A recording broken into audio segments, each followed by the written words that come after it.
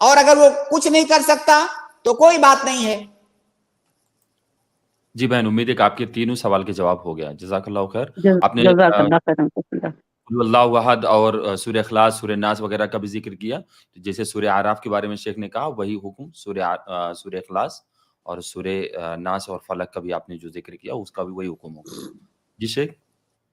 جی بالکل. شکراً، جزاک اللہ خیر. نکاحت فاطمہ جی، میں نے آپ کو ایڈ کیا ہے، اگر آپ سن پا رہے ہیں تو پلیز انمیوٹ کر کے اپنا سوال پوچھیں.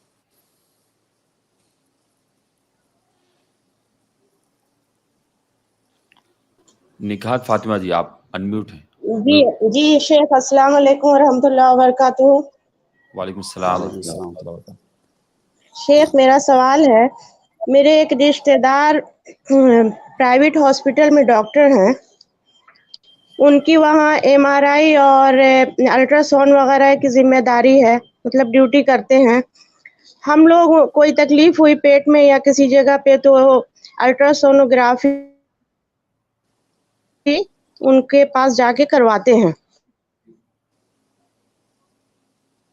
آپ کی آواز نہیں آ رہی ہم لوگوں کو، آپ کی آواز بریک ہو گئی. ابھی تاکہ بیماری ہم لوگوں کو پتہ چل جائے، لیکن اس کی کوئی پیمنٹ جی وہ پیسہ بھی لیتے بھی نہیں ہیں، اور مطلب یہ کہ اس کا رپورٹ وغیرہ بھی نہیں دیتے ہیں، صرف مشین سے وہ ٹیسٹ کر دیتے ہیں کہ ہاں کچھ ہے کہ نہیں ہے. تو کیا ہم لوگ ان سے یہ ایم آر آئی یا الٹرا سونوگرافی کروا کے اپنے جانچ کو اطمینان کرنے کے لیے صرف رپورٹ تو نہیں دیں گے، وہ رپورٹ اگر لینا ہوگا تو پیمنٹ کرنا ہوگا، تو کیا ہم لوگ ان سے یہ کام کرواتے رہتے ہیں تو کیا یہ جائز ہے یا وہ ہم لوگوں کو نہیں کروانا چاہیے؟ اگر وہ کسی ہاسپٹل میں کسی دوسرے کے ہاسپٹل میں جاب کرتے ہیں، چاہے دوسرے کا وہ جو ہاسپٹل ہے سرکاری ہو یا وہ پرائیویٹ ہو، سرکاری بھی ہو سکتا ہے پرائیویٹ بھی ہو سکتا ہے، تو اگر کسی اور کے ہاسپٹل میں وہ بطور ملازم وہ جاب کرتے ہیں تو یہ دیکھا جائے گا کہ جو ہاسپٹل کا مالک ہے کیا اس نے انہیں اجازت دے رکھا ہے کہ اگر کسی کی ایم آر آئی یا کسی کا الٹرا ساؤنڈ آپ کر کے اس کو رپورٹ نہ دیں تو آپ کو اجازت ہے کہ آپ کر سکتے ہو بغیر پیسے کے، یا آپ کے جو رشتہ دار یا گھر والے ہیں بغیر رپورٹ کے آپ اگر ان کا کام کر رہے ہیں تو پیسہ مت لیجئے، اجازت ہے آپ کو. اگر ایسی اجازت ہے تب تو صحیح ہے، اور اگر ایسی اجازت نہیں ہے ہاسپٹل کی جانب سے تو یہ سراسر خیانت ہے، یہ امانت کے اندر سراسر خیانت ہے. جی بات مکمل سنیے. اور میں نہیں سمجھتا ہوں کہ کوئی ہاسپٹل والا چاہے پرائیویٹ ہو یا سرکاری ہو، اگر اس میں فیس لگتی ہے، کہ کوئی ہاسپٹل والا یہ اجازت دے گا کہ کوئی مریض آئے آپ اس کو چیک کر کے اس کو رپورٹ زبانی بتا دیجئے اور جو ہے اس سے پیسہ مت لیجئے. میں نہیں سمجھتا ہوں کہ ایسی اجازت ہوگی. بہرحال یہ بات آپ کنفرم کر لیجئے کہ کیا ان کو ہاسپٹل کی طرف سے ایسا کرنے کی اجازت ہے. اگر ہے تب تو کوئی مسئلہ نہیں ہے، لیکن اگر ایسی اجازت نہیں ہے تو یہ غلط ہے، یہ جائز نہیں ہے، یہ خیانت ہے. جی بہن. تو ہم لوگ جو پہلے کروا چکے ہیں بارہا، اس کا طریقہ یہ ہے، ہاں جی آپ جتنی بار کروائی ہیں آپ ان سے کہیے کہ اس کا بل بنا کر کے، وہ جو ہاسپٹل ہے ہاسپٹل کا بل بنا کر کے آپ اس کو پے کر دیجئے، ہاسپٹل میں لے جا کر کے وہ جمع کر دیں. نہیں وہ تو نہ ہی رپورٹ نکلا اور نہ ہی اس کا جو پلیٹ ہے وہ بھی نکلا، صرف وہ تو صرف بیڈ پہ لٹا کے وہ مشین سے وہ دیکھ لیے کمپیوٹر میں کہ ہاں یہ اسٹون وغیرہ نہیں ہے یا کوئی ایسی گڑبڑی نہیں ہے، بس وہی اتنا ہی کیے وہ. اچھا شیخ، بس کچھ ایسے لوگوں کو فیسلٹیز ہوتی ہے، مطلب آپ اپنے ریلیشن میں اور اپنی فیملیز کے لیے آپ اس ساری چیزیں کر سکتے ہیں، ایسا مطلب فیسلٹی رہتی ہے. اسی لیے ہاں شیخ قاسم، اسی لیے میں نے اس پر مطلق کوئی حکم نہیں لگایا. اسی لیے میں نے کہا کہ آپ یہ چیز پتہ کیجئے، ان سے پوچھئے کہ کیا ہاسپٹل کی جانب سے ایسی اجازت ہے. اگر ہے تب تو کوئی مسئلہ نہیں ہے، لیکن اگر آن ڈیوٹی آپ جس کے ہاں ملازمت کر رہے ہیں، آن ڈیوٹی اگر جو ہے آپ کسی اور کو سروس دے رہے ہیں بغیر پیسہ لیے ہوئے, تب تو یہ سراسر خیانت ہے. جی انہوں نے چاہے رپورٹ دیا ہو نہ دیا ہو, ان سے آپ کنفرم کر سکتی ہیں کہ کیا آپ کے ہاسپٹل میں ایسی اجازت ہے, یہ جو کام آپ نے کیا ہے لیگل ہے یا انلیگل ہے, ان کو بخوبی پتا ہوگا.